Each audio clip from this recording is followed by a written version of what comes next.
by geography, now connected to a world of knowledge, opportunity, and possibility. This is not the future. This is happening today through the power of digital transformation. Welcome to our session on digital revolution, breaking barriers, and expanding opportunities. I'm honored to serve as a country representative for Women Extension, where our journey began in 2021 with a powerful vision to create a borderless community where talent, not circumstance, determines opportunity. As we gather for this Women Extension IWD conference, fourth edition, a virtual international conference series themed Accelerate Action for All Women and Girls, Rights, Equality, and Empowerment. Our session directly addresses a fundamental pillar of empowerment in the 21st century. We cannot achieve true equality, secure fundamental rights, or expand opportunities without addressing the digital divide that continues to leave millions of women and girls behind. Digital inclusion has become inseparable from broader goals of gender equality. It is both a means and an end in our collective mission. The statistics paint a stark picture. Globally, women are 12% less likely than men to use internet, with this gap widening to 32% in the least developed countries. In low and middle income countries, women are 20% less than men to own a smartphone. When we look at advanced digital skills, the disparities grow and even more alarming. Women represent just 22% of the AI professionals working worldwide, and only 28% of the engineering graduates. In rural communities, 43% of women report that family disapproval is barrier to mobile internet use compared to just 22% of men. Women Extension stands apart in how we approach these challenges. While our name highlights our commitment to women's advancement, our mission embraces true inclusivity, recognizing that sustainable progress requires everyone's participation. Today, our vision has blossomed into a movement spanning 81 countries across 5 continents, all without a single physical office, demonstrating that walls cannot contain human connection in a digital age. What makes our achievement remarkable is not just its scales, but its source. Our global mentorship network connects professionals across continents with people of all genders working together to transfer crucial knowledge and open doors. We have facilitated more than 18 scholarships for higher education degrees, equipped over 12,500 individuals with market relevant digital skills. Every program, every mentorship, uh, and every program, every mentorship is created, comes from volunteers united by the spirit of khidmat, which is giving forward rather than simply giving back. The digital landscape we navigate today presents both profound challenges and unprecedented opportunities. When only 1 in 5 women in developing regions has internet access, when coding classes remain filled predominantly with male students, when rural communities lag year behind in connectivity, we face a world where technology risks deepening existing divides rather than bridging them. Yet the transformative potential cannot be overstated. By 2030, up to 375 million workers globally will need to change occupational categories due to AI and automation.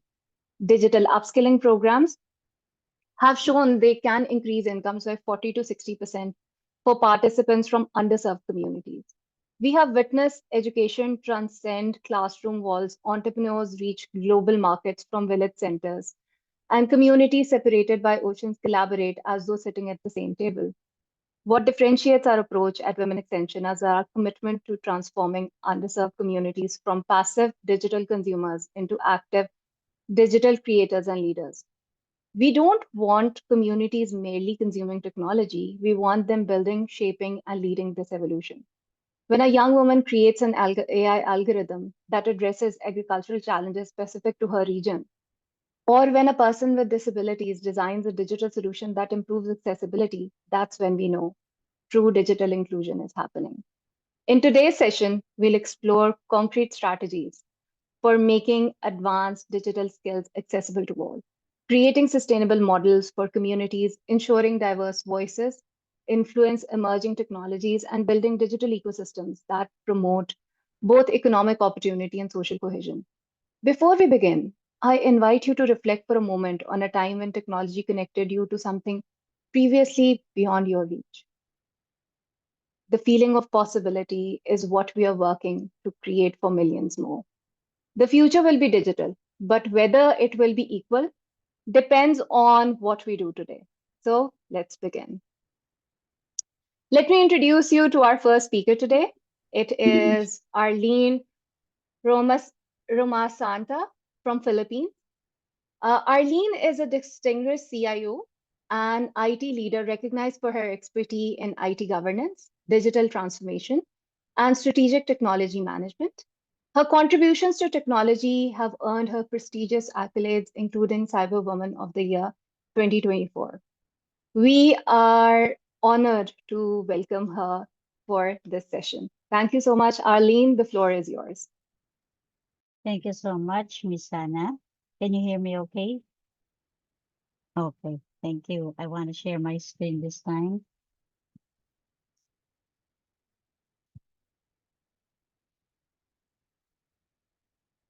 All right, can you see my screen?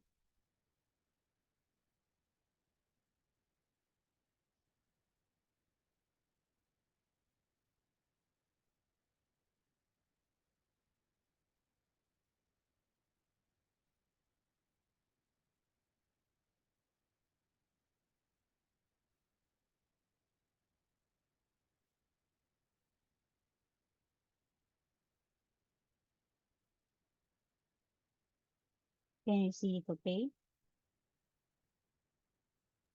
Yes, Arlene, we can see the slides. Okay, thank you, Sanaa. And I'm honored to be here. I don't know, but today in the Philippines, it's already evening. And I would like to thank Dr. Mahin for inviting me here in the Women Session for the International Women's Day or month as we celebrate this month of March, which is also my birth month. So I am happy to be here and meet everyone virtually. Um, Good morning, good afternoon, or good evening to all. And as I have said, I am honored to discuss how digital revolution is now not only breaking barriers, but also creating a world of new opportunities for individuals, businesses, and society.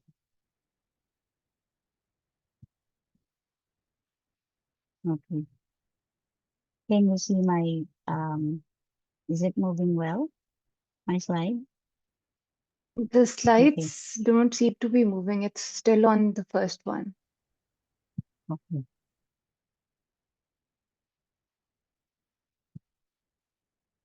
Now, is it okay? It's still on the first one if you have moved it. Mm-hmm.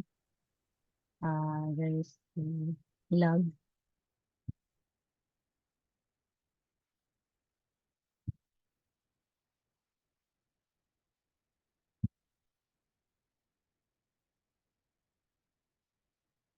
Okay. Now does it move already?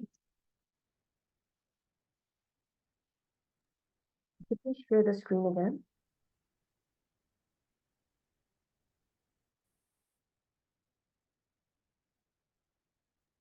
I am on my second slide for the outline of the presentation. We can Can you see? still see the first one. Why Mm, don't you reshare your screen? I think so maybe that could be an issue. okay. I will try to reshow.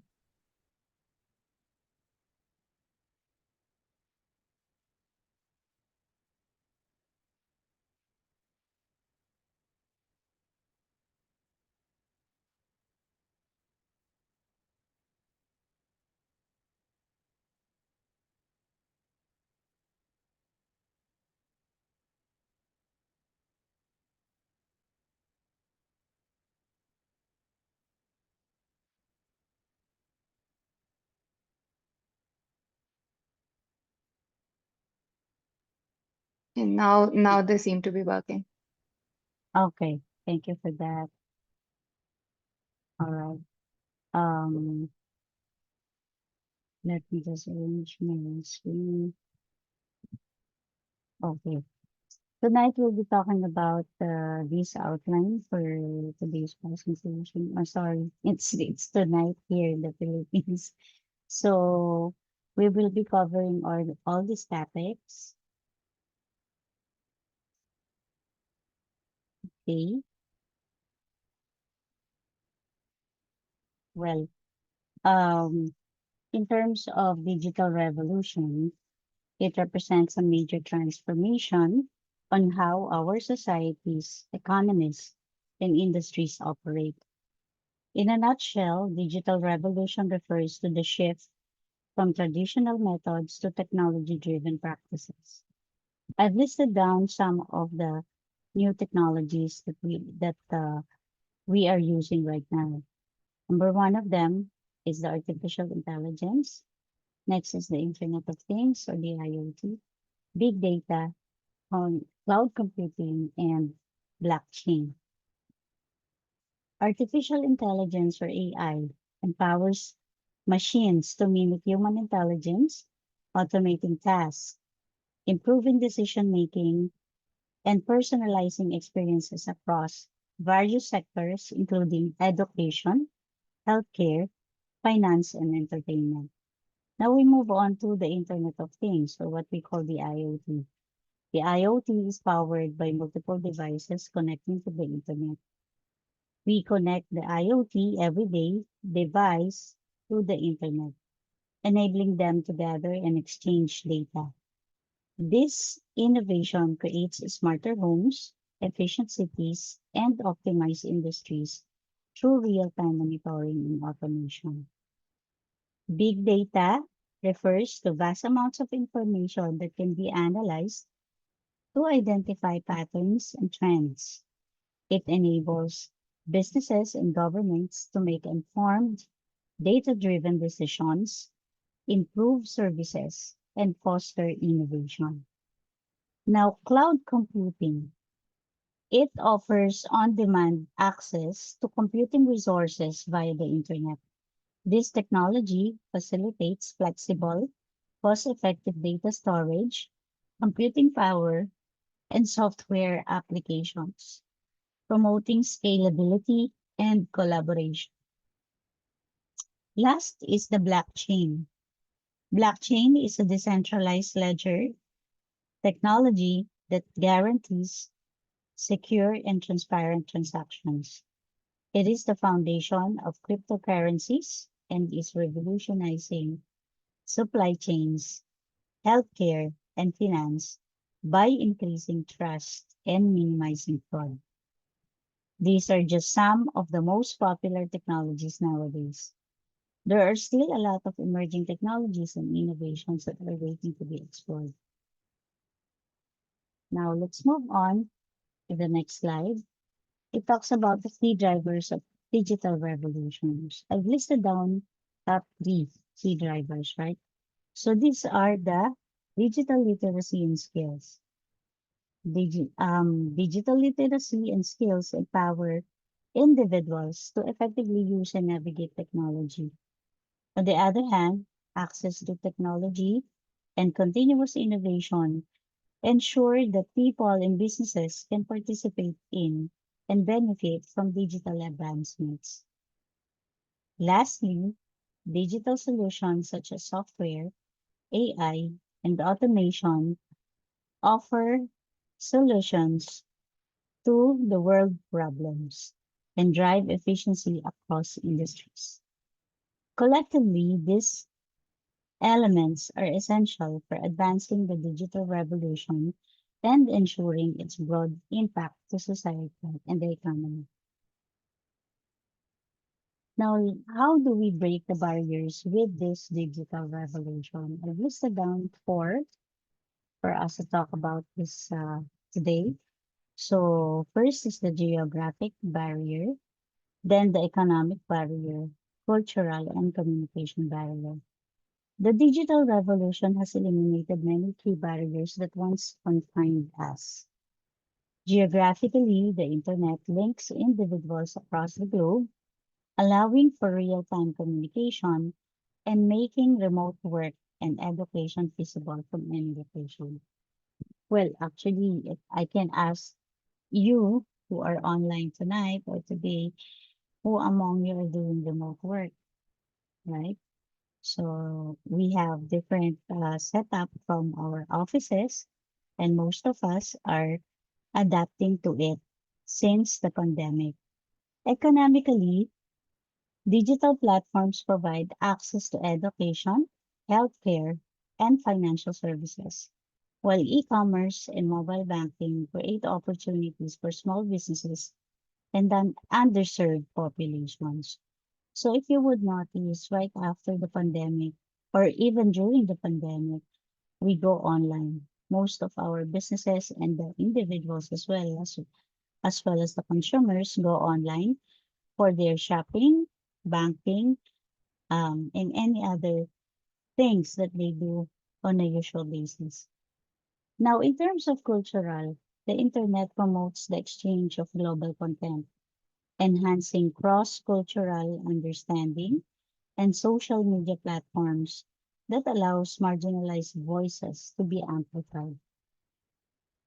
In terms of communications, digital tools such as messaging apps, email, and video conferencing facilitates um, a borderless communication, while language translation tool help eliminate language barriers. Indeed, digital revolution empowers connection, making our world more accessible and interconnected. Before, we even have difficulty calling our loved ones or looking at them or having a video chat with them, but now it's very easy with the use of the technology. So I hope everybody could get that access to the technology. Now let us move on to what are the expanding opportunities that lies in this digital world. So we want to talk about the rise of remote work. The digital revolution has broadened the scope of employment opportunities. In the Philippines, for example, the surge in remote work powered by technology has allowed Filipinos to work for global companies from the comfort of their homes. Right now, we are doing hybrid work and we are working from home in some other time of the week, and the rest of the week are we work face to face. So it is now evident that industries are actively seeking individuals with solid expertise in computer technology, data science, and digital marketing. As an IT professional and practitioner, I strongly encourage everyone to consider a career in one of these fields, as specialists are expected to remain high in the coming years. Now, what are the innovations that came in? In addition to career opportunities, the digital revolution has significantly enhanced education through e-learning platforms and virtual classrooms.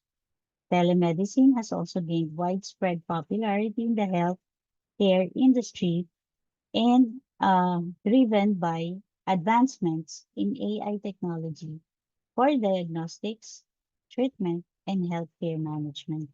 So hopefully this will be a widespread, in most of the countries. Okay. When we face a digital revolution, we also face a lot of challenges. For instance, as various industries and services transition online, the associated cybersecurity risks, especially cyber attacks, are on the rise. Now, I think this is also true to most of the businesses in your countries. The increase in online data collection raises concerns regarding the sharing and protection of personal information. Also, the implementation of new technologies such as AI and automation introduces ethical issues such as lack of transparency on how data are processed for machine learning and the potential job displacement caused by automation. Lastly, there is still a notable disparity in access to technologies between urban and rural areas. In the Philippines, for instance, technology access continues to be a significant challenge, particularly in the remote areas or the far-flung areas. These are the areas that are hard to reach. Even even the transportation are really hard, and also the healthcare as well as the interconnectivity.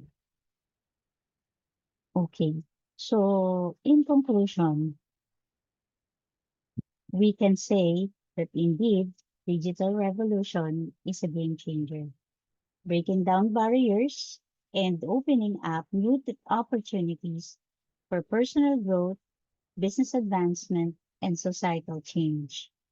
By embracing this digital transformation, we can pave the way for a future that is more interconnected, efficient, and full of opportunity for everyone.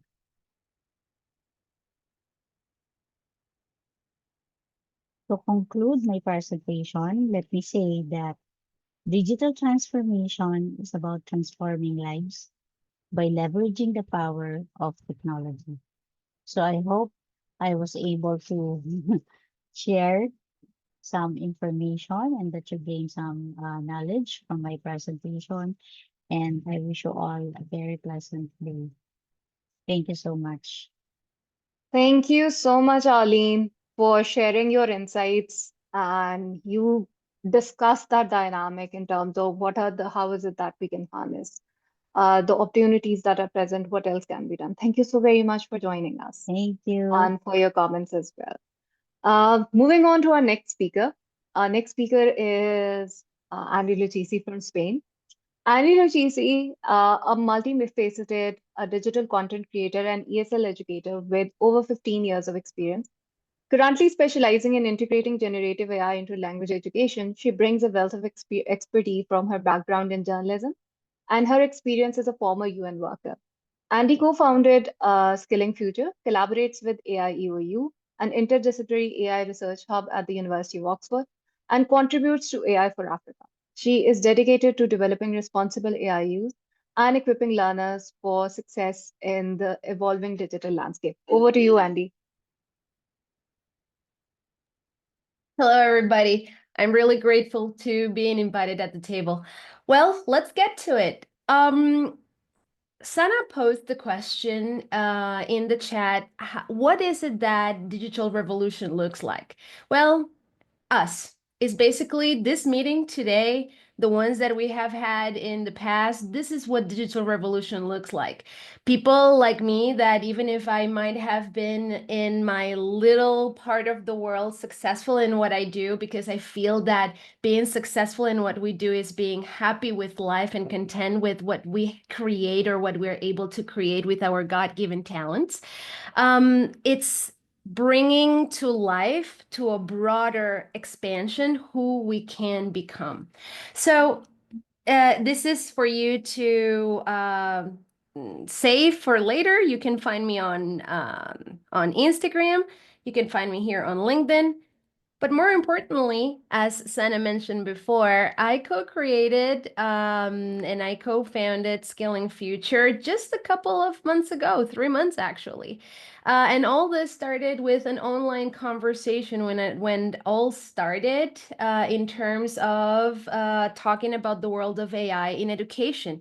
I have been an educator for over 15 years, and oh well, one day I would do this, or oh well, it just will live in my imagination, or it would be nice if I could do this. It's not a conversation that it's going to happen just in my mind anymore. I think that this is a conversation that can happen in reality. And more importantly, as educators or any other profession that we pursue, today's reality is a harsh one in terms not only for us in the context of female, but for male as well. We're living in a world where making money, it's a lot more difficult. So we have to become a lot more creative. And the digital revolution has allowed this. For instance, I just very recently started, and when I say recently, it's like a couple of years ago, I started with embarking on the adventure of artificial intelligence. And for me, this opened all those worlds that I have thought myself that I was not perhaps like invited to the conversation. I had to deconstruct many things about myself. And this is what I think that digital revolution also it's about. I am from the era of the first digital revolution when the internet came.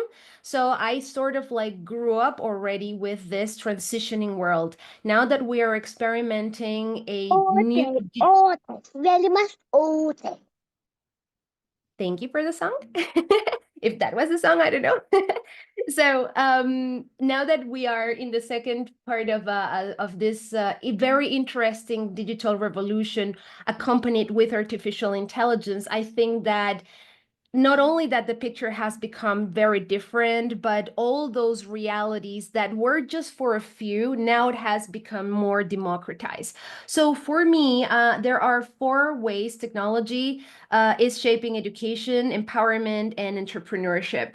For once, in terms of technology, doesn't just deliver content, it designs new ways of thinking. I believe that for too many years, we have been not being we have not been able to be autonomous in our own learning, and I believe that we the educator are not supposed to dictate in the classroom but to be guide in the classroom, and be more a figure of a coach and educate our students and our pupils for life and not really for jobs. So this thought that I have had for many years in this new era is it has to become a reality. For one, we are not only teaching our students in case that you are an educator, but also if you're a parent, a sister, a mom, a dad, we are learning ourselves first and then teaching our this new generation to create in a way that has not been done ever before. For instance, when we're talking about tools like generative AI or generative artificial intelligence, the fact that if you want to create a movie, you can. If you want to write a book, you can. If you would like to if you would like to understand the world differently, it is possible. It is possible through the Okay, it is possible through the use of artificial intelligence.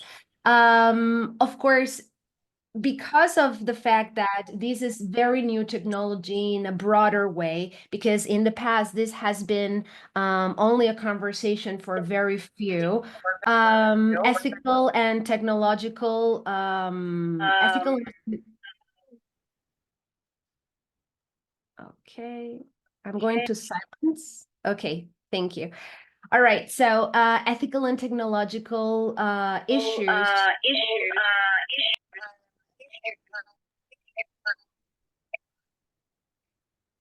Okay, so ethical and technological issues becomes a real big situation for us to control, meaning that we have to train this new generation in ourselves first to be more actively responsible with our decisions when we are online. Digital literacy. When we're talking about digital literacy, we're talking about a collaboration in society.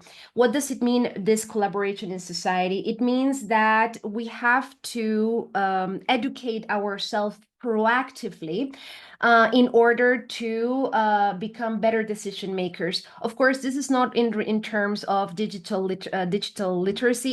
It comes in terms of life in general. But now that we're facing a new challenge that this society is bringing us, it has to be a lot more proactive.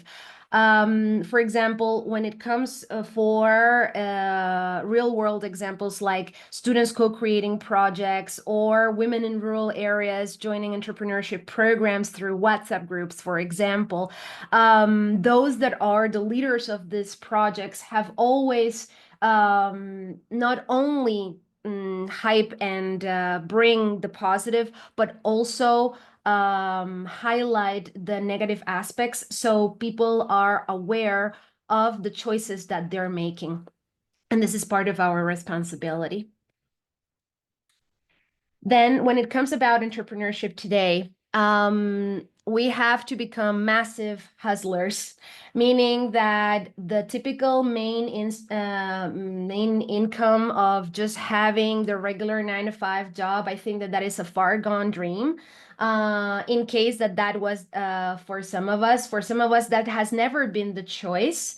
For some of us, the reality has always been 2, 3, sometimes even 4 jobs. Nowadays, the reality of living in the digital revolution means that online you can create a stream of income from every part of the world in a way that in the past was simply impossible, physically and literally. Okay.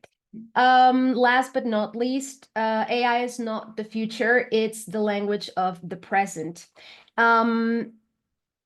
When I'm talking about the present, it has to do with the fact that we always think about technology as something that it's happening in the future. We have been living in it for quite some years now. Only now that for a couple of years since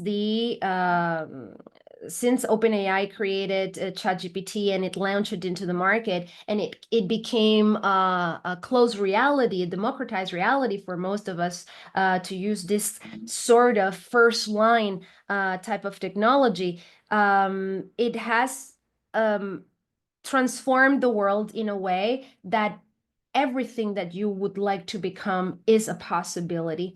Therefore, straightening our skills, becoming tech fluent has to be a necessity. There was a first stream in the 90s, in the late 90s, about creating the new digital citizens. Let's not fail a second time on that matter. So let's become better digital citizens, but not just because in terms of being safer, but also being smarter, expanding the fact of us being humans. So thank you so much for your time. This is what this means to me, the question that has been posted for today. So I would like to leave with this. Don't play the old game better. Build, redefine, and activate your AI skills now so you and your students, in case that you're an educator, can play the new game in the future. Thank you so much. Thank you so much, Andy, for your insights and talking about that, okay, how we need to educate ourselves proactively. And along with that, we need to work on developing new games instead of playing the old ones. Because again, as we talk about reforms in education or we talk about reforms in the system, this is, I think, so really very good time to address all of these aspects. Thank you very much for your insights. It's wonderful to have you, as always. Moving towards the next speaker. Okay, let me see. The next speaker that we have is, do we have Natasha? Yes, I'm here. Okay, Natasha.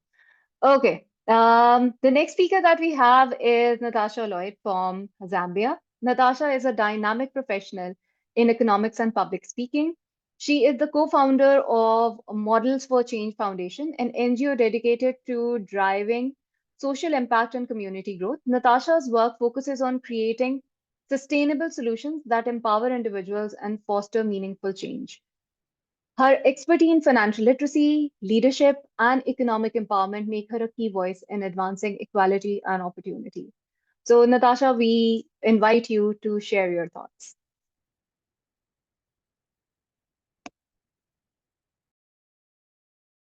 Okay, thank you. Let me just share my screen. Let me know once you can see it.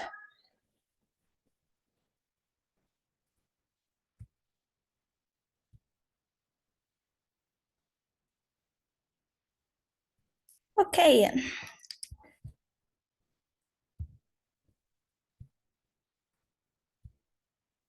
I hope everyone is able to see my screen now. Okay, great. I was so excited when I was invited this year again from last year's session. It's always empowering to see women coming together to educate themselves and bring out the best in each other. So when I was given the topic digital revolution, breaking barriers and expanding opportunities, I was so excited, and I just put up a few slides so that we can go through and share thoughts and questions or answers in the comment section. We learn from each other. So I have this quote that I love very much. It said, "We cannot change what we are not aware of. And once we are aware of it, we cannot help but change it." It's the same thing with digital platforms that are here now. We cannot change the ever evolving technology, but once we are aware of it, we're always there to improve it, always there to bring out the best in what we are aware of.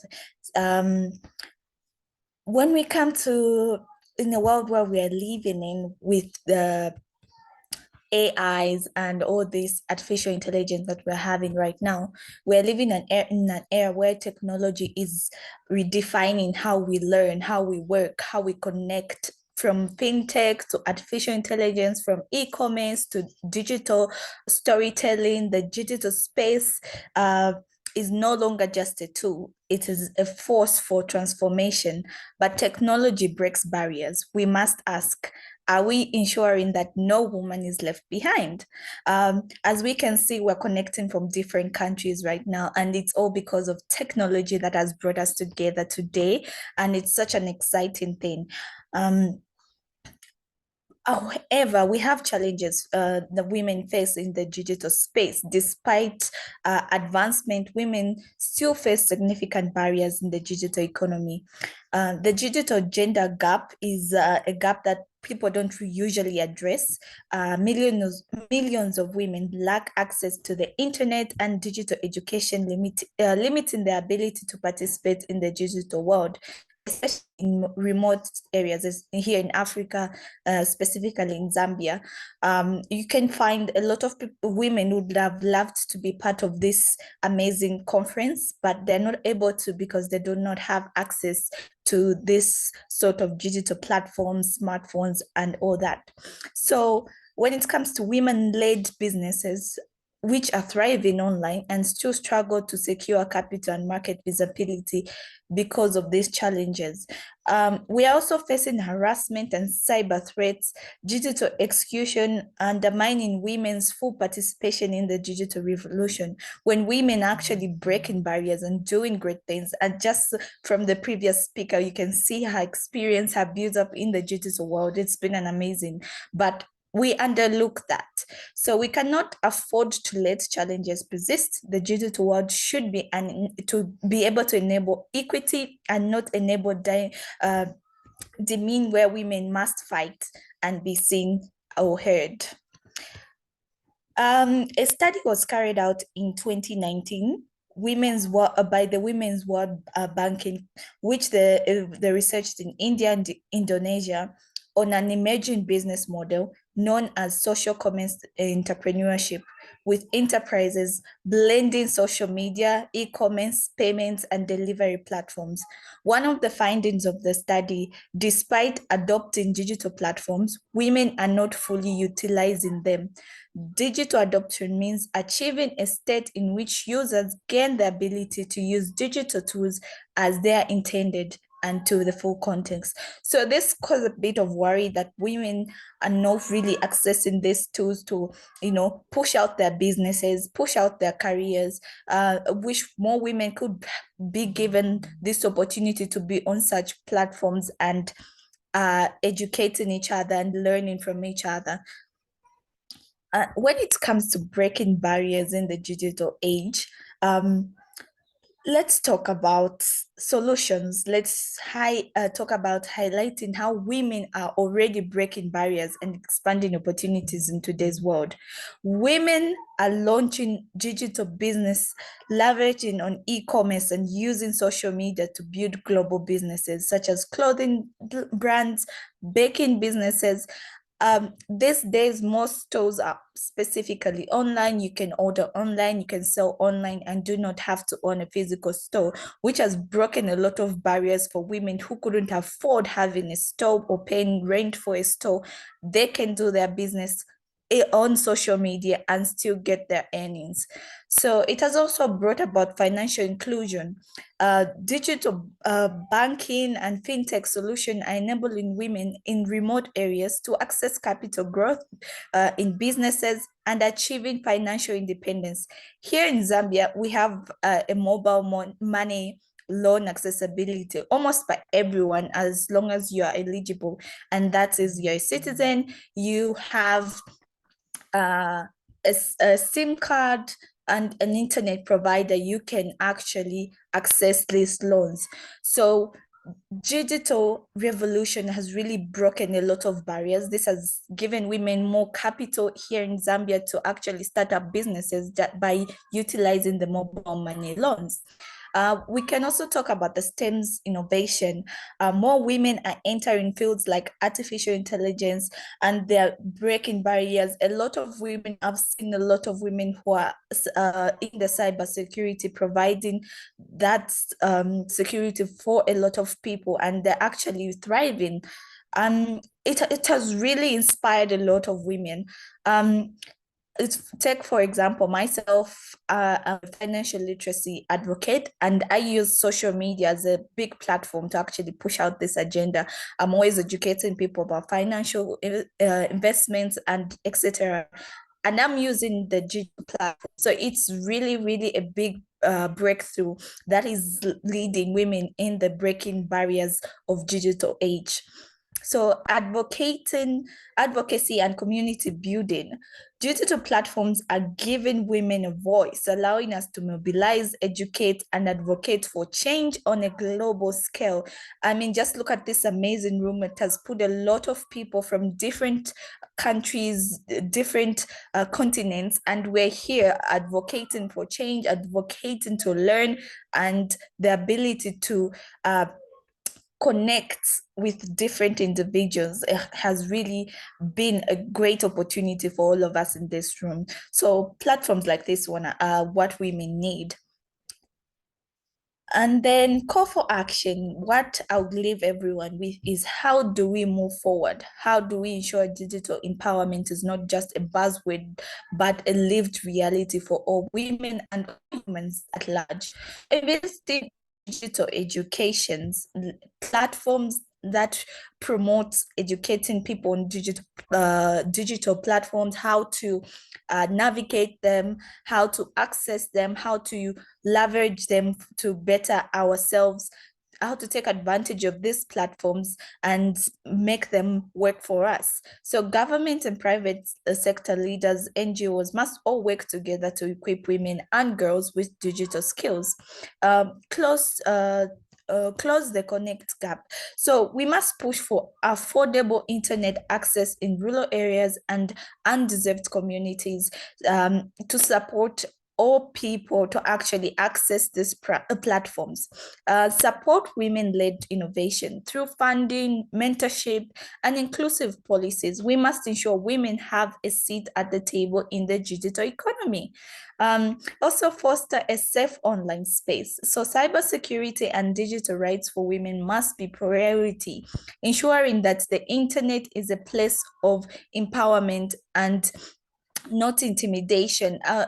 In this digital age, women are dragged on like almost on a daily basis. They are compared to other women, they are called all sorts of things.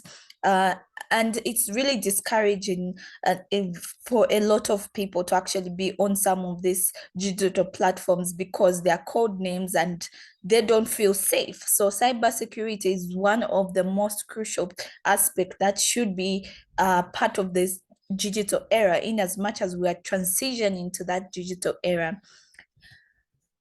Okay, so in my conclusion, I'd just like to say the digital revolution is here and it is changing the rules of engagement. But let's be clear, women are not just participating in this revolution. We are leaders, we are creators, and we are game changers.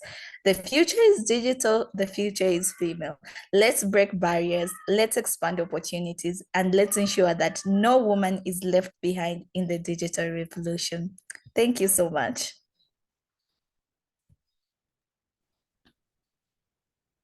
Thank you so much, Natasha, for your insights and the idea that, okay, let's break barriers, and in what way we all of us are able to do that. I'm really inspired by your example that you've given of Zambia related to how women are able to get loans, and in what way the element of accessibility has been produced there. Thank you so much for sharing your insights and also inspiring all of us to move beyond ourselves and then think about, okay, in what way can we work towards building better communities and supporting women-led businesses as well. Thank you so much, Natasha. Let me welcome our next speaker. Our next speaker is Miss Sola Magaji from Nigeria. She's a leader in women's economic empowerment, leadership, and project management. With extensive expertise in financial services, entrepreneurship, and international development, she champions initiative in STEM education, financial inclusion, and vocational training. Please welcome Miss Sola.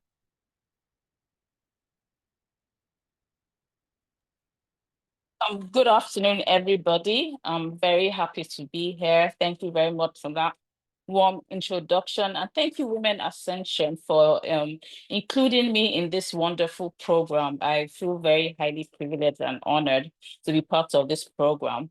Unfortunately, I did not prepare a slide presentation. So please bear with me. The last time we did this, we didn't use slides, so I didn't know that it was required. But not to waste much time, let me just get into it.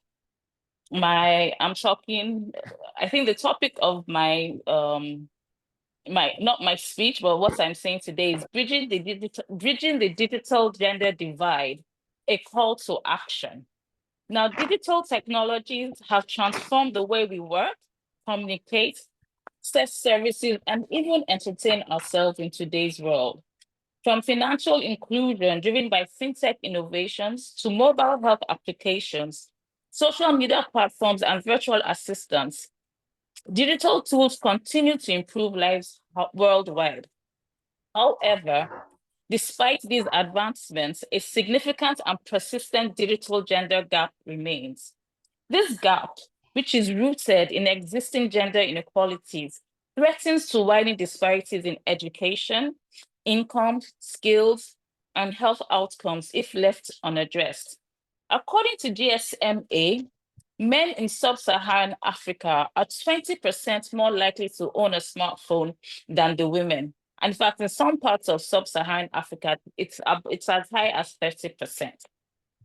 Without access to digital skills and tools, many women are unable to benefit from the innovations designed to reduce inequalities across multiple sectors. Some of the consequences of this digital gender gap include financial inclusion. While fintech platforms have expanded financial access in developing countries, their impact on women remains limited due to restricted internet access and device ownership.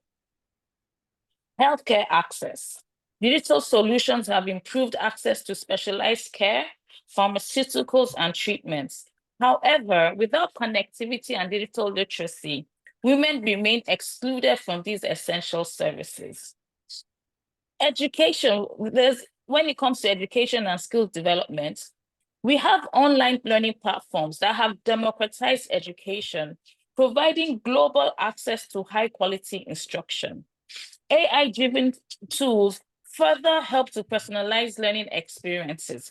Yet, millions of young girls and women lack the internet access and devices needed to take advantage of these opportunities, especially for adolescent girls who are at a crucial time when education and skill building should be preparing them for future financial independence and civic engagement. In agriculture and economic participation, agri-tech is revolutionizing farming by connecting smallholder farmers with financial services, inputs, and markets. However, nearly 50% of smallholder farmers worldwide are women, and the digital divide risks leaving them behind, limiting their productivity and earnings. When it comes to poverty and economic exclusion, it has often been said that the face of poverty is female. Addressing global poverty therefore requires closing the digital divide, digital gender gap, as economic opportunities in today's world increasingly depend on digital access. Without intervention, this divide will exacerbate existing inequalities in access to services, civic participation, and the workforce. Bridging the digital gender gap requires coordinated actions from governments, technology companies, startups, academic institutions, NGOs, and civil society. Some of the steps which we need to take include understanding women's needs. We need to engage with women and girls to identify the barriers to their digital participation, because this is essential in designing effective interventions to bridge this gap. Governments and private sector partners must prioritize digital literacy and computer education for women and girls. We need to expand internet access. This can be done through public-private partnerships, which will focus on broadband infrastructure to lower internet costs and increase internet penetration, particularly in rural areas. Many women lack access to smartphones and computers due to their low incomes. Affordable devices should be made available through subsidies, financing programs, or community initiatives. We need to enhance online safety. Laws and regulations should be enacted to protect women from cyberbullying, scams, and digital harassment. We also need to invest in awareness campaigns to educate women and girls on online safety. We need to encourage more women to engage in tech and STEM careers. More women need to be involved in designing, building, and deploying digital tools to ensure that they address the needs of the women, which make up to 50% of the world's population. Governments and organizations need to actively promote STEM careers for women and girls. Governments must enact policies and design targeted interventions to close this digital gender divide and ensure equitable access to digital opportunities. This digital revolution must be inclusive. No one must be left behind. But without deliberate efforts to close the digital gender gap, technological advancements will continue to reinforce existing gender inequalities rather than dismantle them. It is time for bold action to ensure that women and girls are active participants in the digital future. Thank you. Thank you everyone for listening. Thank you for Women Ascension for taking on this important topic. And we hope to work together to close this digital gender divide. Thank you very much.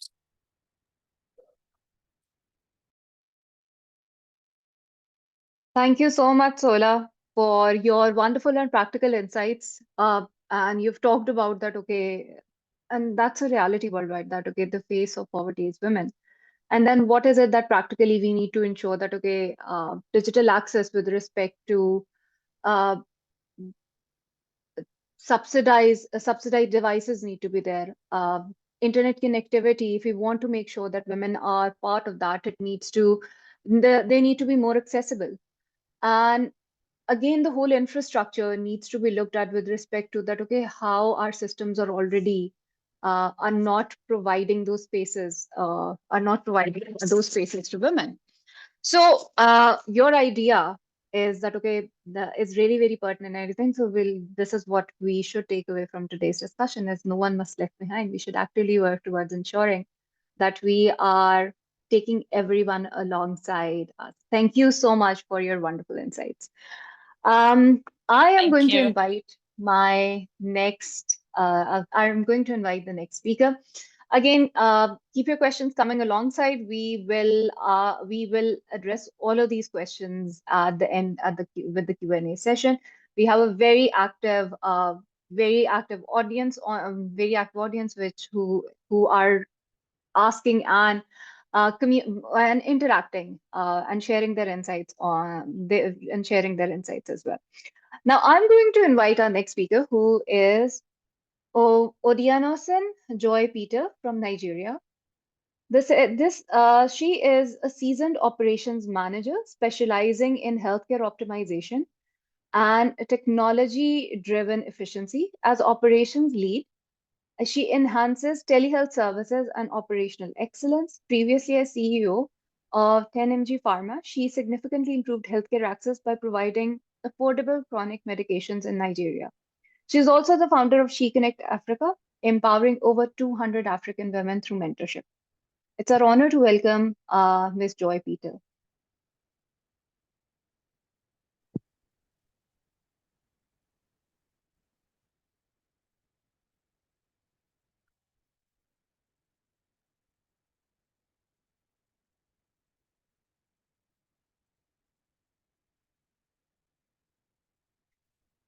We do have her in the session.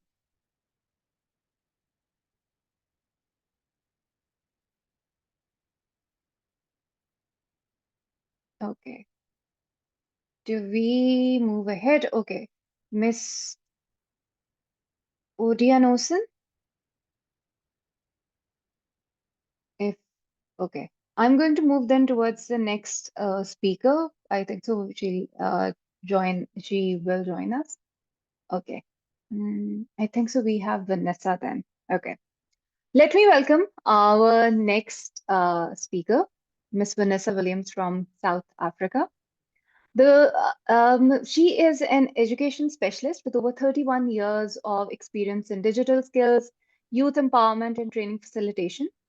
A skilled program manager, instructional designer, and facilitator, she has successfully led strategic initiatives and designed impactful training programs to empower educators, employees, and youth.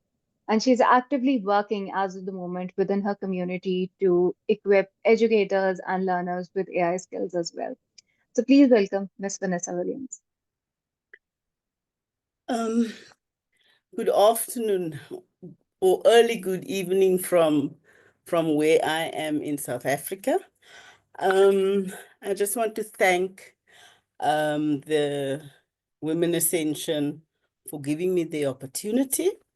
Let's dive right in. Also, I just want to say that I always start with this video clip.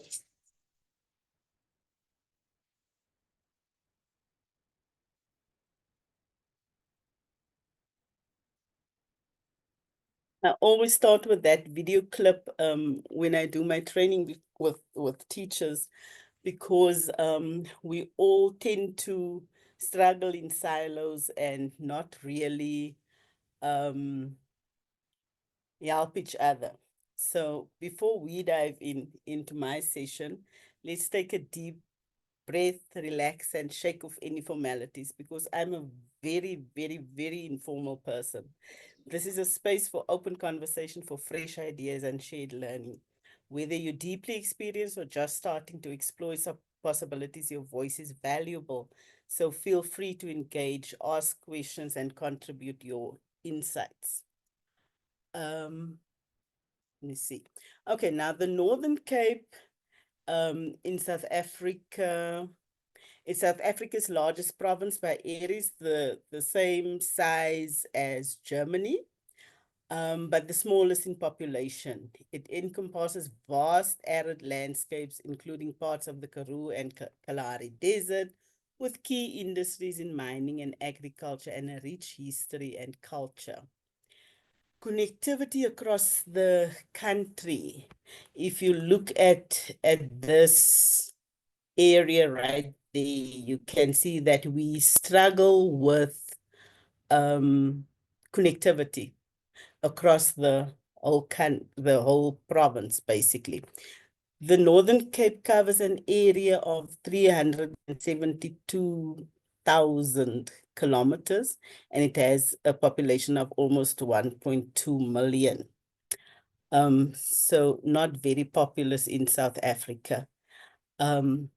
This is just to give you an idea of how we travel in our province.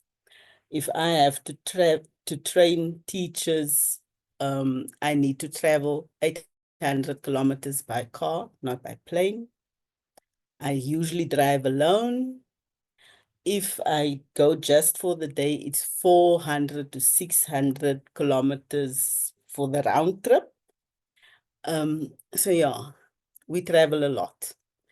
Now my recipe for success is I'm a very focused person and very solution driven. I deliberately nurture connections. I learn daily. I share what I know with whoever I can.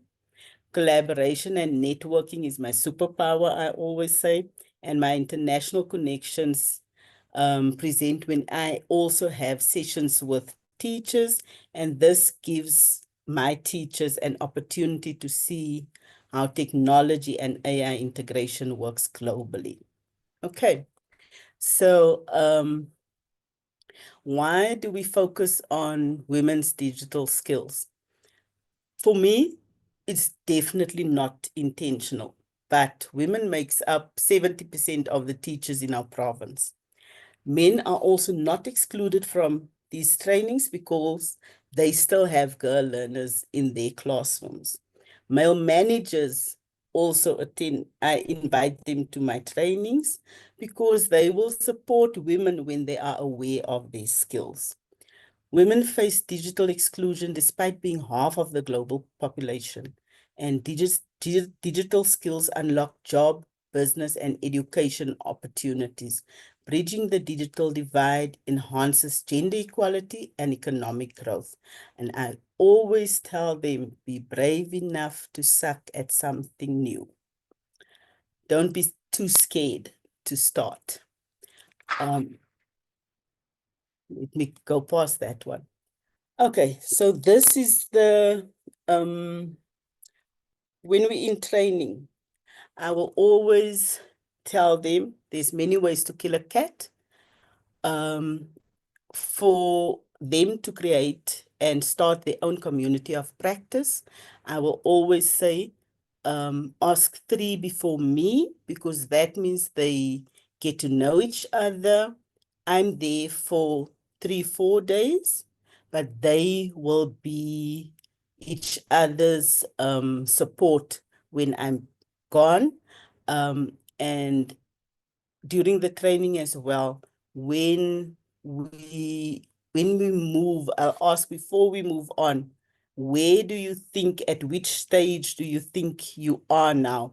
If you are at conscious incompetence, you can still practice. When you are at conscious competence or unconscious competence, then we can move forward. Okay. Also, I think as women, we can also be very judgmental.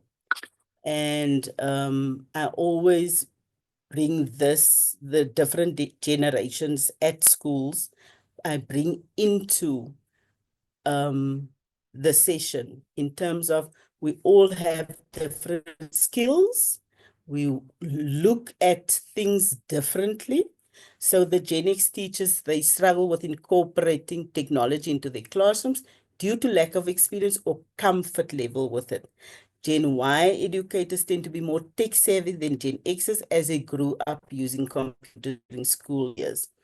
The Gen Z educators understand the importance that technology plays in today's society better than any other generations before them.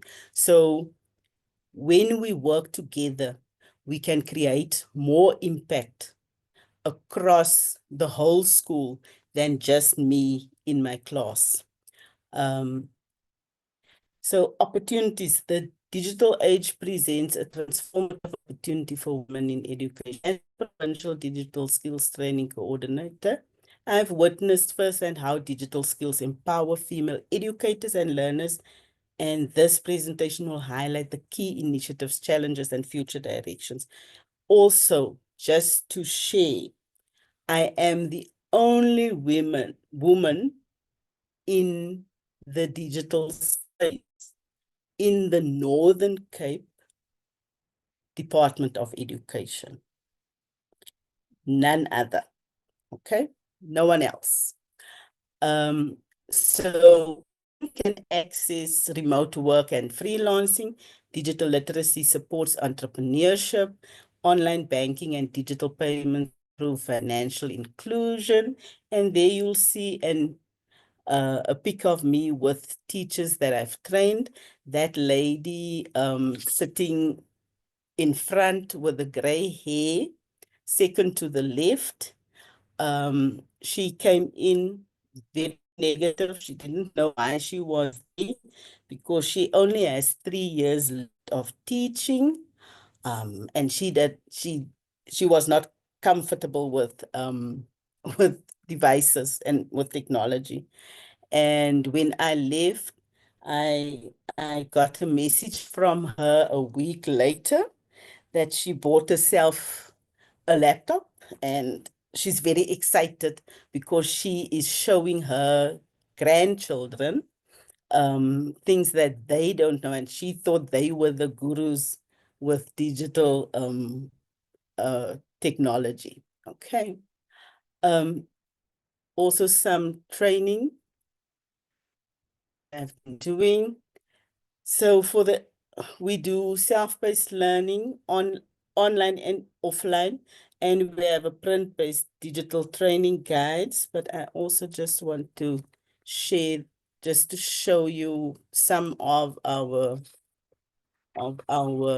online guides.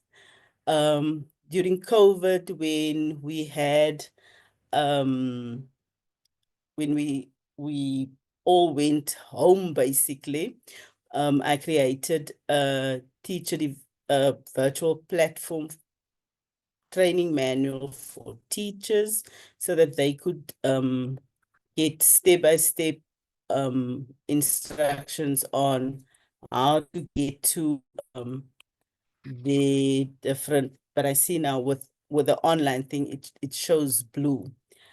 But let me get back to my presentation quickly.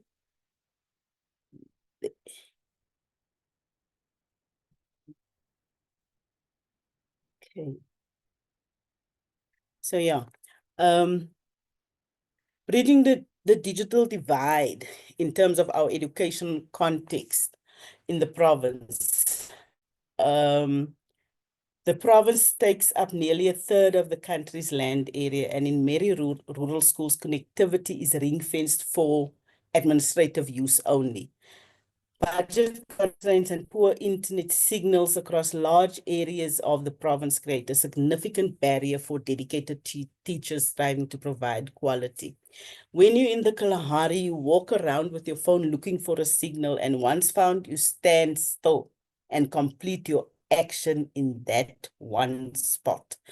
Or if you are in a town with a single network service provider and you have a different network, you just have to accept that you will have poor connectivity for the duration of your stay. Yet the potential of AI tools to enhance learning experiences should not be out of reach of these educators. It is crucial to equip our rural teachers with the knowledge and skills to leverage free tools effectively and to navigate around the need for costly subscriptions because there is just no budget for it. So just some training that I've been doing, foundation phase digital skills training, because as we all know, basically 99% of foundation phase teachers in our province and in our country is women. We have had with our university, we had a collaboration, an AI in education pilot program for primary schools, digital literacy, Microsoft 365 training, and we created an online teacher development platform, and we had UNESCO Mahatma Gandhi, ACL and digital pedagogy training. So the positive spin-offs for the women that I've trained is they can create, at the end of the training, they can create online side hustle opportunities for themselves. They create their own websites, they create their own teaching resources, they invest and buy their own devices, they gain the confidence to try new things, they brag with their children, showcasing what they've learned, and they are very happy to discover that mostly it is skills that their kids don't know. They register for university courses, and most of them, they usually went the college route, not the university route. So now they are registering for undergraduate programs and graduate programs at universities. Also, I do online AI training, and we have sessions across Africa that people can register for, where we cover prompt engineering, offline technology resources, custom GPT, how they can create their own. And we had one person create a Karoo custom GPT for teachers that they can use free of charge. So technology, we also cover technology for inclusivity, how lesson planning, teacher well-being, capabilities of Google Notebook, and other AI tools. And then we also introduce them to Verdalum AI. So countries that have been attending is Ghana, Kenya, South Africa, Ethiopia, Uganda, India, Pakistan, Britain, USA, and Uruguay. This is what we cover: an overview of AI, understanding Gen AI basics, Gen AI in the classroom, advice on lesson planning, classroom management, teacher well-being, gamifying lesson plans, free and open source AI tools for creating resources, lesson plans, and effective teaching strategies with AI in offline and low-tech classrooms, visible and invisible disabilities, and why and how AI can help. So yeah, that's basically what we do. And I always say that when we make our learning transparent, we become teachers. Thank you very much. Thank you so much, Vanessa, for your wonderful insights. I can see that as an educator, what amazing work you're doing. Not only in which you are introducing new technologies, new insights to your educators so that they are able to prepare learners for a world in which all of these skills are required. So, and this also showcases one other thing that you mentioned, that, okay, when you educate a woman, you educate a whole family and a community. And that was showcased through that example of how how that one person, after taking a workshop, was able to then buy a bought a laptop and Yes. then showcase those skills to their children and their grandchildren. So this is what the power of cascading knowledge and sharing our knowledge is, and connecting to your last idea of when we make our learning transparent and when we keep on sharing ideas, that is when we truly become teachers. Thank you so much for your insights. My pleasure. Let me introduce you towards our next speaker.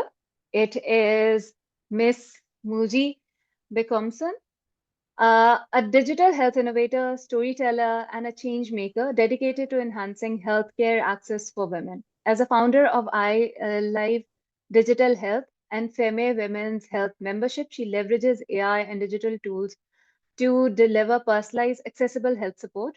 Recognized by She Leads Africa's Top 50 Under 30, Muji uses her expertise to advocate for inclusive, digitally driven women's healthcare. Please welcome Ms. Muji for today's session. The floor is yours. Thank you so much, Sanaa. I hope I'm audible, please. Am I audible? Yes, you're audible. All right. Thank you so much to Women Ascension for organizing this conference. I was very excited when I was asked to join as a speaker because this theme on digital revolution is something that really aligns with my work and my vision and what I do at I Live Digital Health. So first of all, I have to say well done to all the speakers. You guys have been amazing. And it shows how powerful, how much we can do when we come together for such a great cause. And this is really, really important conversation, and I'm glad to be a part of it. So I'll just quickly, a lot has been said already about what digital revolution is and how it is transforming our world and how it is breaking down access and bringing people together. And a lot of statistics have been mentioned as well about how many women do not have access and how many women have access. But I just like to say that data and statistics don't drive change, but people do. We do. So it's not enough to have the stats of who did this and who doesn't do that, but what are we going to do to make it better, right? So today I'm just going to leave us with one question, which is, what barriers will you break? What barriers are you breaking? How are you helping the digital revolution? How are you making it better? Right? So basically for me, I'm actually a medical laboratory scientist by education. And during the COVID pandemic, I saw firsthand how much gaps there were in access to healthcare, and how much people were very separated from the support that they deserved. And I knew for a fact that so much more needed to be done, and a lot of impact needed to be made beyond the walls of the hospital. And that was the inspiration behind me creating Ali Digital Health, to help people get access to the support they deserve, no matter who they are or where they are. And particularly for women, we see a lot of women struggling every day, with the struggles of womanhood. It's mostly like it's a women's problem, and women have their complaints dismissed or ignored or just misunderstood, right? And there's a lot of women who are struggling with from menstruation, menopause, hormonal struggles, and all of that, and they don't get the daily personalized support that they deserve. And that was why I created a FEM Women's Membership, to help women get support through their womanhood journey, through their health struggles.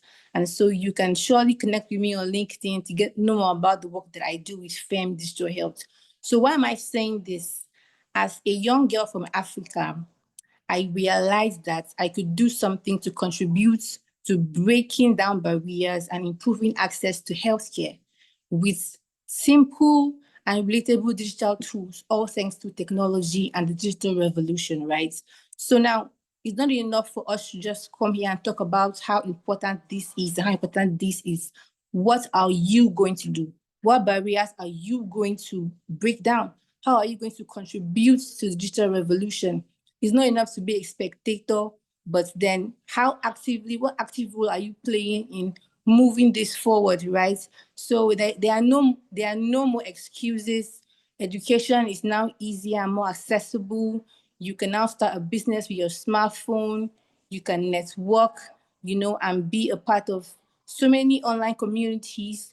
So we need to look inward and not just wish for change, but be the change, right? What solution can you create in your communities, in healthcare, in education, in finance, in your country? It doesn't have to be something.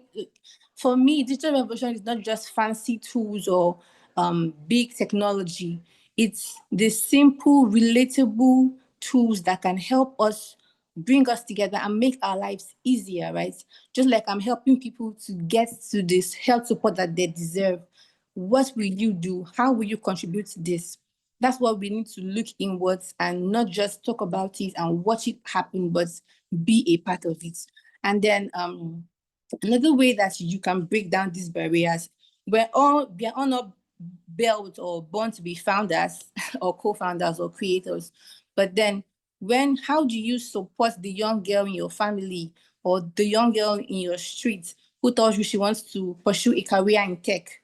How do you support her? What do you tell her? Do you tell her to go and find a traditional job that has more job stability?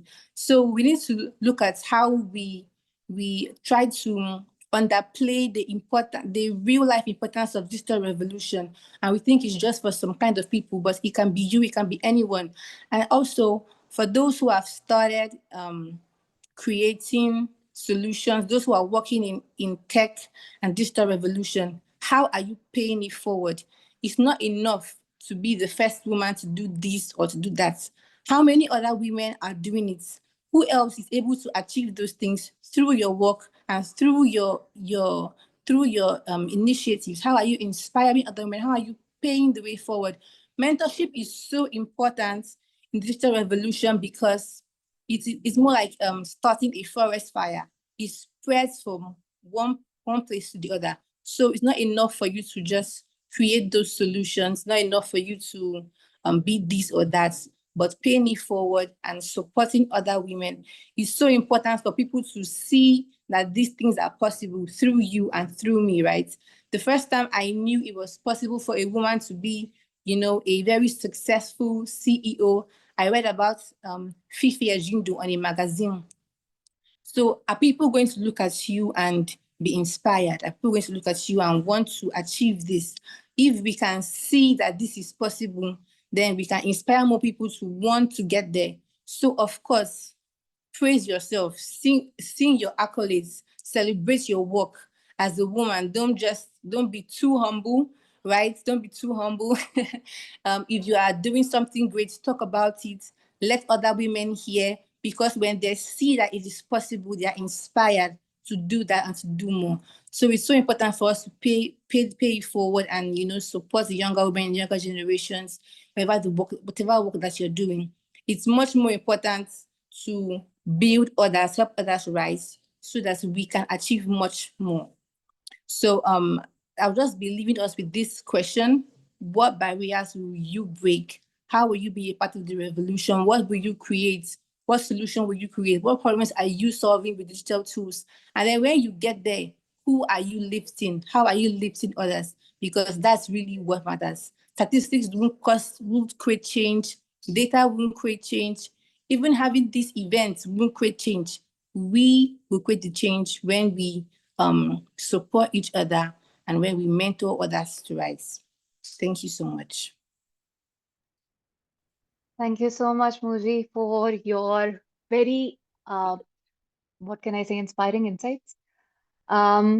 You've talked about being the change, and that showcases our individual power that all of us have, who is here, who are in our homes, that, okay, what we can do within our capacity. And then you've also talked about that, okay, how technology, when we're talking about revolution, when we're talking about change, it doesn't have to be about something that's extremely complicated. It can start off with maybe a simple WhatsApp group, and how that can lead to further stuff.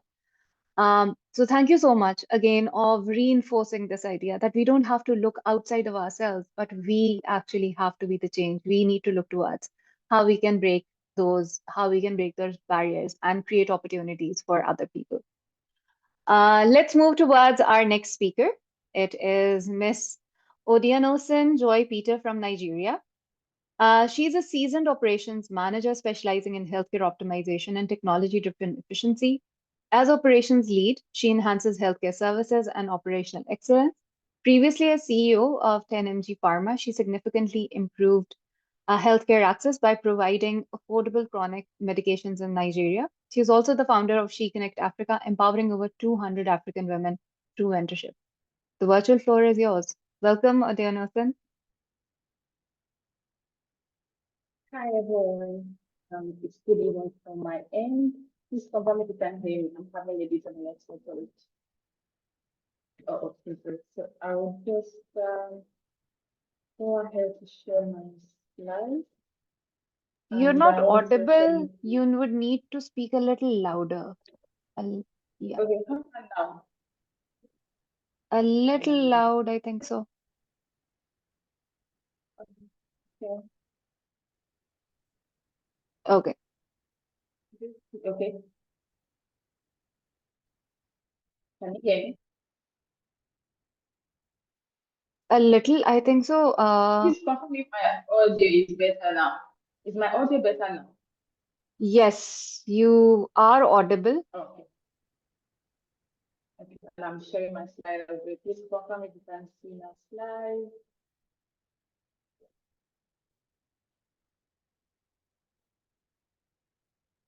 Can you see my slide? Okay, thank Yes, we you. can. Okay. So we are talking about digital revitalization. So we've heard all our speakers have been saying, and I'm just going to draw strength from what we have all been saying, and just to share with you a bit of my own story about how I entered into the digital space, into tech, and all of that. Because I believe that this platform is about sharing our own real life experiences and talk to women about what we did to get into the digital space and how far it's going. So this is me, Odianosen Peter, and I'm talking about digital urbanization. So what I want us to get from this session is that digital urbanization is a shift from the analog process models to digital technology. This simply means that um, hard process and using tech to do such things. For example, you want to send a mail and you are in Nigeria, you want to send a mail to somebody in Pakistan. So instead of it to send via post office to Pakistan, you could just send via email that and the person get it in seconds.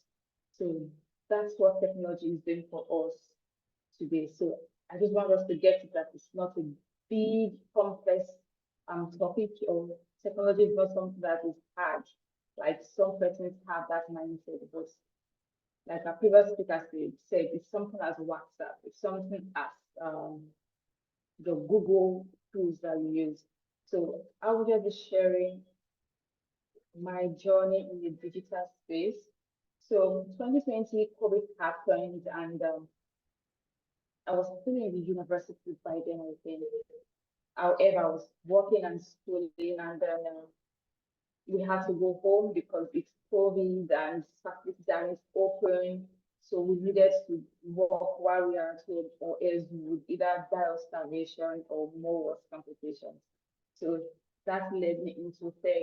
I started learning how to use Google Tools, Microsoft Excel, ChatGPT, and I was just doing my research, trying to learn about how to use those tools and get to understand how they operate. At first, it was hard for me, but then I had brothers who taught me how to use. So why I'll talk later on why we shouldn't feel that as women we should be able to do all these things ourselves. But I just mentioned that my brother helped me. Why not a woman helping me? You could say that it should have been a woman helping me. But then my brother helped me, and then I was able to use those tools, and I'm using it not just for myself and family, but using it to help the health tech sector in Nigeria and Africa, and even as far as the US, because my company also operates in the US. And I'm the operation manager managing this processes right from Nigeria. So COVID happened, and then I accidentally found myself into tech. So I want us to understand that digital revolution is a system of change that our society has experienced and continue to experience every day. So it's not something that we feel, oh, let's go back to the way it used to be. Why is it that everybody is so tech, Gen Z, and I'm left behind? So we as women have to be adaptive and improve ourselves in this process, because technology is the next big thing and it's not going away anytime soon. Instead, it's going to be improving and improving. So please confirm if you can still hear me and if you can still see my screen.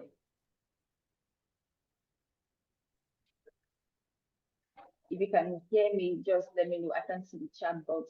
Okay, thank you, Sam.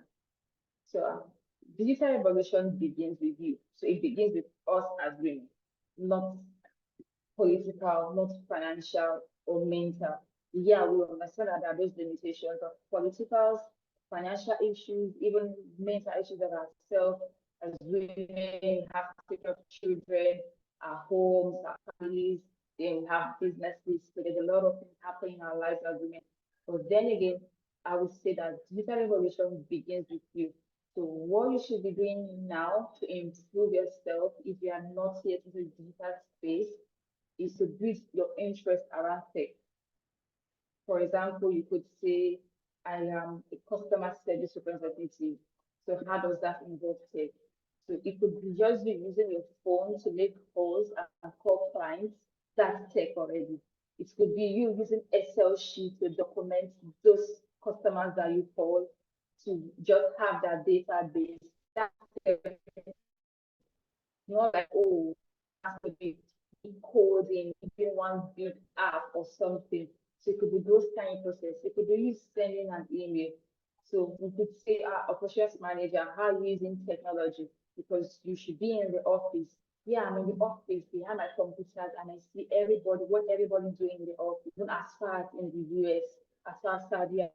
Why? Because technology has made it seamless for me. So I don't have to travel every weekend to go watch what's happening in the US. I can see that right from my office. So what are you currently doing right now? Build an interest around them, build a tech skill, know what tech skill you need to improve on what you're currently doing. And then apply those tech skills and tools to whatever you're doing right now.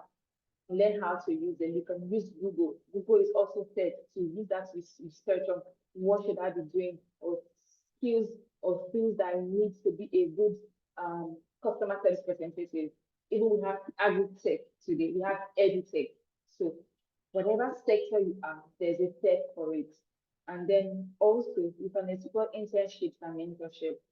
So I know MasterCard does some form of internships, scholarships. So you could watch out for those and explore them and then get into it. And there are many of them, being that this is a wide audience, so I do not want to streamline to Nigeria or Africa. But I know that when you use Google to search for internship and mentorship programs in tech space, you find a lot of that online. I mean, I've been in that for about 4 years now, where I train women through boot camps to tech skill for their business.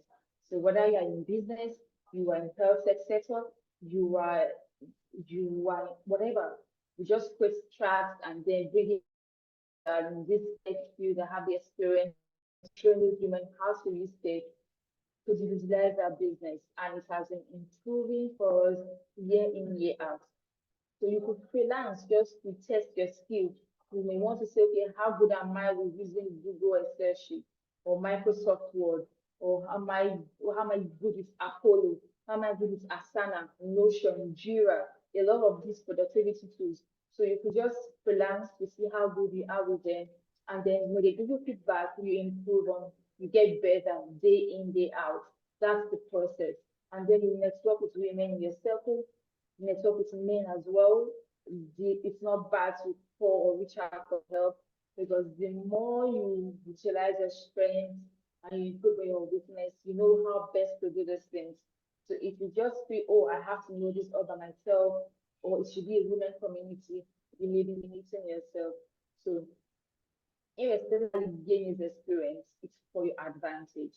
And then again, I also want us to not just limit ourselves to, oh, the country I'm in does not give women that opportunity to shine, to know how best to do these things. There's no finance for me to get a computer to do those things. I started with my phone, and it was almost a dying phone I started with. So I learned how to use every features of the phone, seeing it's, I exhausted how to use them. So you'll be surprised how your phone can do the same thing your laptop can do for you if you know how best to use your phone devices. So you don't have to wait till you get the best type of laptop. You could start with whatever you have. As long as you have your phone is IT related, it could do most of the things the laptop can do for you. And also, dear woman, you are more powerful than you can imagine, and do not play down your abilities. So don't limit yourself to just the kitchen, what people say about women, but then just know that there is much more that you can do, and there's a lot to achieve in the tech space. My slide is not too elaborate because I want to be within the time frame. But yeah, like I mentioned earlier, we have Jira, we have Notion, we have Asana, we have the Microsoft suite or Office suite, we have the Google suite, and a couple of others that you could utilize to learn these skills. So don't wait till you are into coding, till you are building an app, till you have one big stuff or you're selling a tech product or you think you're into tech. So whatever you do right now, you are already a step Mhm. in. It's just for you to expand and elaborate on what you are doing. Thank you so much. Thank you so much for your insights. I really like when again you stated and talked about the same idea that Muji had. And okay, the digital revolution basically starts off with you. And then uh, would have to start with, again, taking small steps, building an interest. And it's not about that, okay, the resources are not available. Um, YouTube is there. There are other amazing programs which help you build those digital skills which are needed in today's world. Network, actively network. LinkedIn is an amazing place and space where you can connect with global community members and then keep on learning from them. So there is a lot that all of us can do, a lot of us can achieve. But again, it has to start off with us. We are not interested, we are not invested in our own growth. Nobody, regardless of whatever kind of programs that we are part of, can teach anything to us. I Let me see if we have Dr. Shanoli. Okay. We don't have, I think so. Our speakers for us, the moment for this session, we have concluded all of them. Uh, Keep your questions coming. Let's address what questions you guys have, and we will talk about all of them. And we'll also invite Maheen also to talk about and share her insights as well about today's session. Where is it that, what are the different things that, what is it, what are our takeaways from the session as well?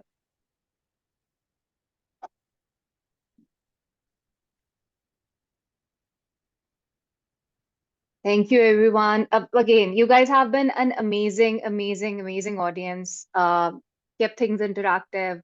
You guys participated, answered questions, gave your insights as well, asked interesting questions too.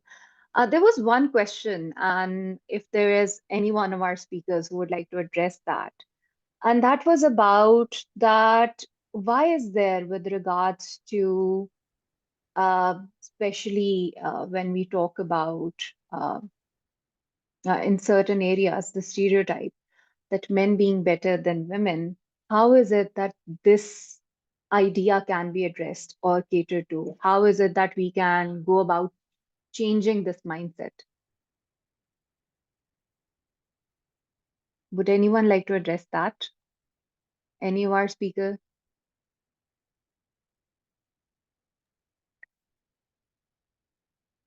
Sanaa, can Yes, Vanessa. I say something? If you do enough, that's my if you do enough, some way, somehow, word spreads. And that means I'm going to make an example now that I made a presentation on digital skills training on Wednesday, no, Tuesday this week. And and there was all these senior managers that I never have access to. And they were all there. And at the end of the session, when they could see what I'm achieving as a lone wolf, basically, in the digital skills area, when I finished off, it was a 2-day session. And And there were presentations made for the whole 2 days. But I was the only one who got a standing ovation at the end of the session. And that gave me chills. They didn't even know that I was from the province. They thought I was visiting the province. And I said, no, I'm working within the province. So depending on what you do and how you do it, as soon as you get your foot in the door and you focus on making an impact, then I think when they know you, they'll not forget. They'll not forget. Wonderful. Thank you so much, Vanessa, for sharing that insight. Hi, Sanaa. And yes, yes, Muji. So I'd like to add to what Vanessa has said. This issue of this men can do better than women, idea is really still, because Yes. I mean there's a lot of women who are doing amazing things these days. And this brings us back to what I said earlier about showcasing your work, right? If you do something great and because you're trying to be humble, you keep quiet, you have already killed the dreams of many other women who would have been inspired by you if you had spoken out, right? So it's so important for us to speak up about what we're doing and showcase the work that we're doing, because like I said, when other women see that these things are possible, they begin to believe and they, get inspired to take their own action. So if we continue to celebrate women, and speak about what they're doing, you can realize that there are women who are doing great things that you thought only men could do. And just because you do not know that these women exist does not mean that they are not there and these things are not possible. Okay, thank you. Again, if we don't celebrate ourselves, nobody else is going to do that for us. So it's imperative that we talk about our successes and become those mentors, become those women that we wanted to have in our life. We have a few individuals who have raised their hands, and there are a few questions related to digital literacy in our chat box. Let's see. Noman says, we know that ChatGPT is nowadays a very popular AI tool for getting answers to any questions you want to ask. But doesn't that have a negative effect on people's own negative thinking capabilities? Are they not relying too much on AI? Okay. Who would like to address that? I would again. Anyone?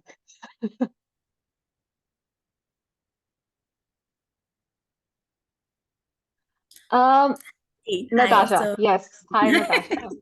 hi.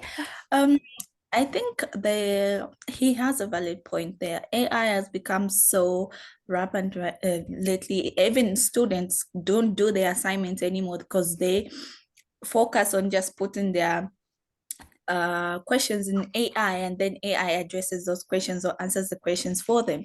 So I always tell my followers on LinkedIn, like whenever I'm doing my financial literacy sessions, to put in their own creativity. AI will give you a general idea. I'll say, AI, can you give me a breakdown of how women can participate in digital, to give you ABCD, but it won't process your thoughts for you. You have your own thoughts, you have your own ideas. So in as much as we are moving towards the digital element, we need to put in our own creativity. So you need to integrate AI with your own thinking capacity. So if you want to ask a question in AI, give it a general background. I stay in this area. I have, let's say, an assignment in economics. So you're going to put in what you already know and then tell AI to execute it for you. And then you can correct it, because AI doesn't have all the answers or the correct answers. You always have to correct. You have to go back and research on your own. Relying on AI is not good enough. You need to put yourself out there. You lose your credibility when you start relying on AI, because then you shut your mind. You almost become dumb because you stop thinking. You are always relying on a tool to help you do your work. So you have to put in your own work. You have to put your brain to work. You have to think, in as much as we are incorporating digital transformation. Thank you. Thank you, Natasha. And I wholeheartedly agree with what Natasha has said. That AI, look, we have to think about incorporating AI very critically in our workflow. Don't let AI replace you. Yes, Yes. AI is a tool, use it as a tool. Use it as a tool to assist you, to help you clarify with your thought process. I use it every day, and that is basically for my Yeah. thought process. Okay, getting clarity Mm. with respect to the ideas that I had. Have it ask me questions. Okay, this is a task that I have to do, but I'm not very clear on where do I have to start, and then ask me questions. So when I answer those questions, that is where again, like, oh, this is another idea that I have. This is another idea that I can think of. Oh, I hadn't thought of that. Maybe with respect Mm. to content idea or an assignment idea that I want students to do. And if and with respect to how I'm incorporating that in my classroom, I'm being very, very conscious about how, and I make AI as part of the workflow. For example, one of the assessments that I gave this semester to my students was that they had to actually work on creating participating in a misinformation campaign. And then they had to analyze the article that AI produced and then analyze the strategies that it gave them. That, okay, how is it that it created it? In what cases did it hesitate and did it tell? What were the safety guardrails that were present there? And students did a really interesting thing. They came up and they talked about that, okay, which different tools did they use? What are the different issues that they came across, and in what way they think that the tools definitely have potential to create misinformation, and what do they need to do as active participants. So it's not only about, yes, tools are there, but it's also about how we use the tool. So don't let a tool replace you.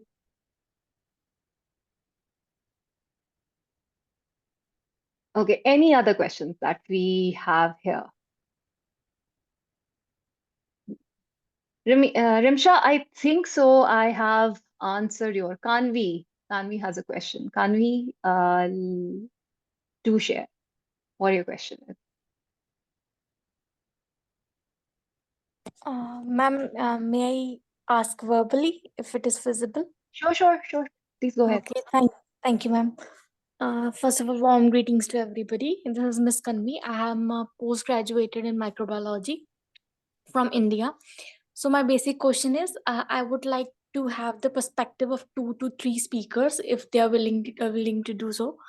How can a person who has zero knowledge of digital things, since he or she would be from a very low background, I mean to say, like he or she does not have access to the digital things apart from phone. So how can one learn the digital thing or the AI thing, or how can he or she improve himself for having an employment from this thing? I hope I'm able to clear. I'm a bit nervous for that thing. Yes, Shanza has a similar question as well. Yes, which of our speaker would like to address that? That, okay, in areas where, and again, a lot of you have talked about aspects related to access, aspects related to literacy. So how can that be addressed by somebody who just has access to a cell phone?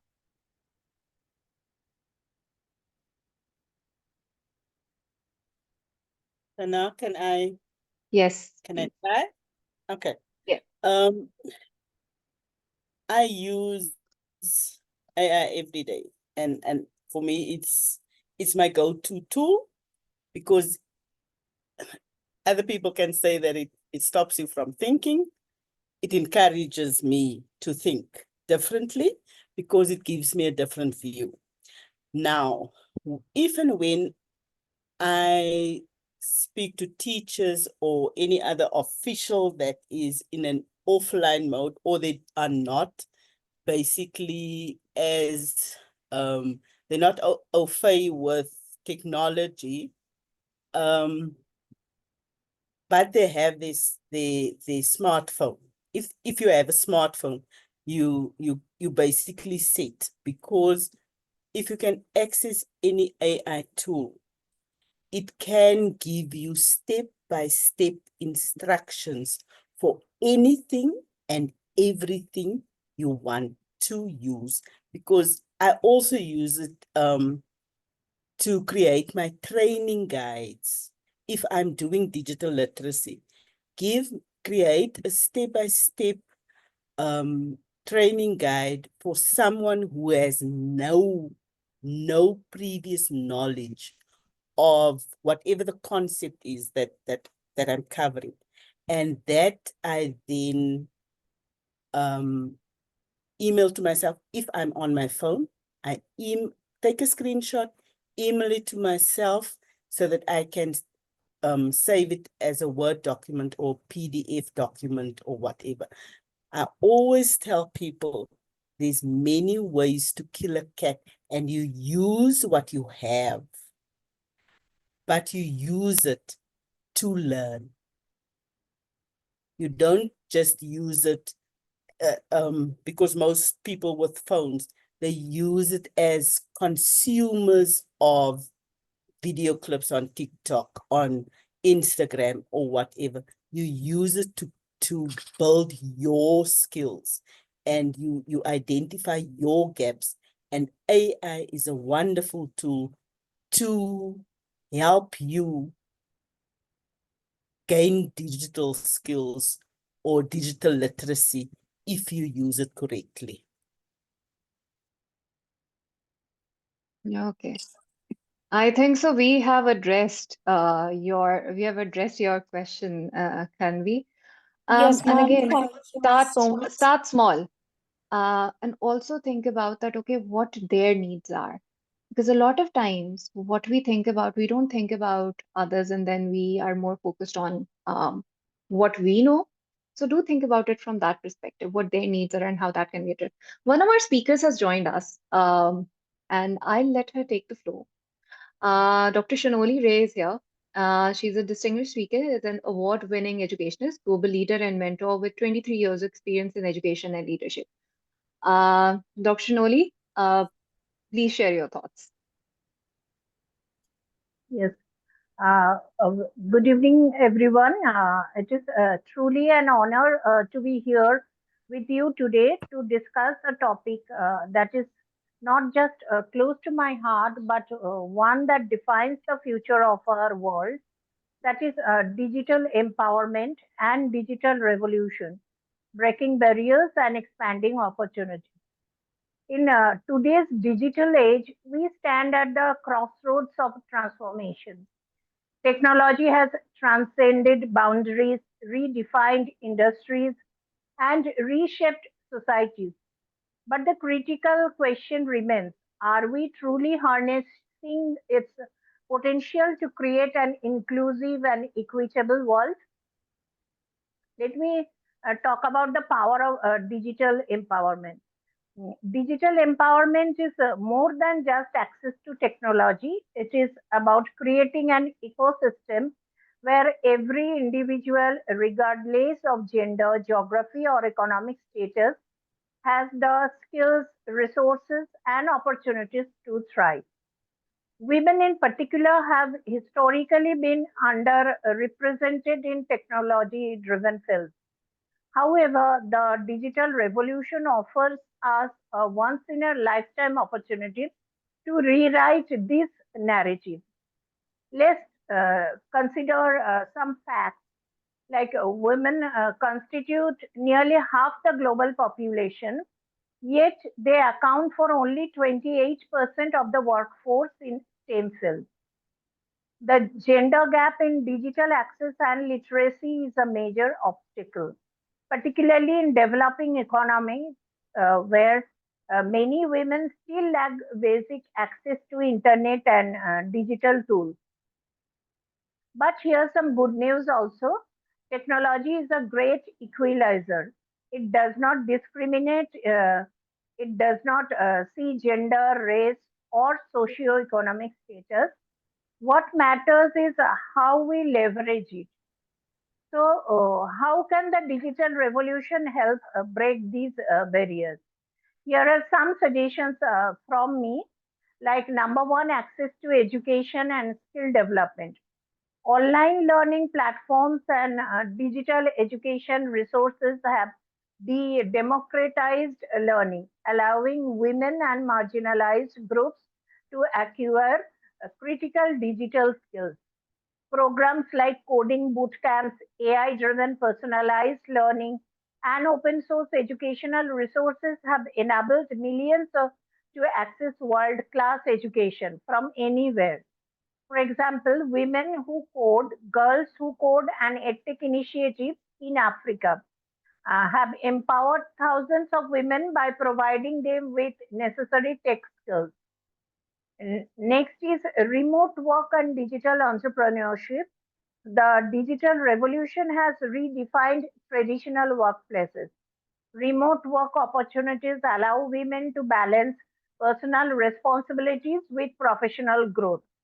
So, digital platforms such as Etsy, Upwork, LinkedIn, and Shopify, these kind of platforms provide women entrepreneurs with the tools to establish businesses, market products, and reach a global audience without requiring huge investments also. Next come the financial inclusion and economic empowerment. Digital banking, microfinancing apps, and cryptocurrency have opened financial avenues for women, especially in rural and underserved areas. For example, mobile banking platforms like M-Pesa in Africa have revolutionized how women engage in financial transactions, enabling them to save, invest, and run businesses independently. Next come community building and mentorship. The internet has made mentorship and networking more accessible than even before. So women can connect with role model, industry leaders, and peers across the world through online communities, LinkedIn groups, and webinars. I am associated with some global platforms with Wiki ESG Council and the International Women Empowerment Commission, who are prime examples of platforms that foster connections, leadership, and advocacy for women's digital empowerment. And while the digital revolution presents numerous opportunities, we must act intentionally to ensure inclusivity and sustainability. Here are some key strategies like bridging the digital divide. Governments and private sectors must invest in digital infrastructure, especially in rural and underserved areas. Public private partnerships can facilitate affordable access to devices, data, and digital literacy programs, and encouraging women in STEM and tech leadership. Companies must implement diversity and inclusion policies to bring more women into tech leadership roles. Mentorship programs should actively engage young girls in STEM fields to reduce gender biases from an early age. And cybersecurity and digital safety awareness campaigns must be conducted on regular basis. Women must be equipped with knowledge about cybersecurity, data protection, and digital rights to safely navigate on online spaces. Governments should enforce stronger policies against online harassment and digital gender based violence. So, if we can create a supportive ecosystem for female entrepreneurs, that would be very much helpful to them. More funding opportunities, grants, and low interest loans must be made accessible to women entrepreneurs in tech. Organizations should create accelerators, incubators, and innovation hubs specifically tailored to women led startups. So, in the conclusion, I would say that the digital revolution is not a future possibility, it is happening now. The question is, are we ready to take charge and shape it to ensure a more inclusive, diverse, and empowered world? Each of us has a role to play. Educators must integrate digital skills into curriculums. companies, sorry, must drive inclusion policies. Policymakers must enact supportive regulations, and individuals, especially women, must actively participate and claim their space in the digital economy. So I want to leave you with one powerful thought: empowered women empower societies. A digitally empowered woman is not just an individual success story. She is a catalyst for change, a leader of innovation, and a beacon of progress for generations to come. So let's break barriers, expand opportunities, and create a future where digital empowerment is a right, not a privilege, especially for women. Thank you all. Thank you so much, Dr. Shanoli, for your insightful remarks. And you are right when you say that empowered women empower societies. That, okay, what is the power of one individual to create that ripple effect? I do know that our audience has a lot of questions which will be addressed in the upcoming webinars in the future. Don't worry, our speakers are here. You can also contact them on LinkedIn if there's a specific query that you guys have. Unfortunately, our time has come to a close. Do want to say that thank you so much to our amazing speakers who have come and sharing their ideas. That okay, what is it that they are doing? What is it that is possible? And one thing uh, that has been reinforced through everybody's talk is our individual power in achieving change within our communities. That it is not just about, we don't have to look towards other people to look towards that, okay, that somebody else has to do it. We ourselves can start off by creating that change. It can be through, as a lot of participants have shared, what they'll do. It is about training programs, it is about creating awareness. So think about it, that instead of talking about problems, how is it that we can solve a certain problem? How is it that we can empower our community? What are the problems that our community has, and how is it that we can solve them? So as we conclude our session today, I'm reminded of something really profound. Technology itself is neutral. A laptop, a smartphone, an AI algorithm, these are simply tools.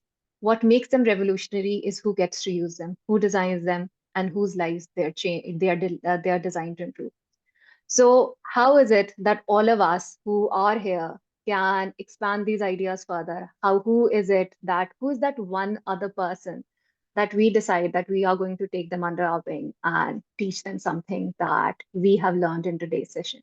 Let's take this as a goal that, okay, just one person. Let's take this that, okay, as a goal that, okay, let's teach one person something that we know. Maybe it's a prompt that you know, maybe it's a tool that you know, and then let's see how that changes their life. Thank you so much, each and every one of you, for your participation, your insights, and your commitment to action. Our conversation doesn't end here, but our collective work continues.